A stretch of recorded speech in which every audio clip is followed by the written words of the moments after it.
Body base चाहिँ के अरे म्याडम? रेमा body base. तलको चाहिँ नि कालो कालो बेस भयो, बिचको बडी फिट जस्तो फ्रेम।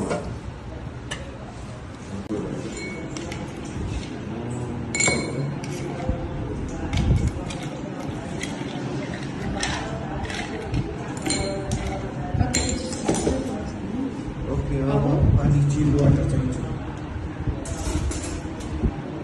पूरे नाम है क्या? एस्प्रेसो चाहिए। एस्प्रेसो? एस्प्रेसो।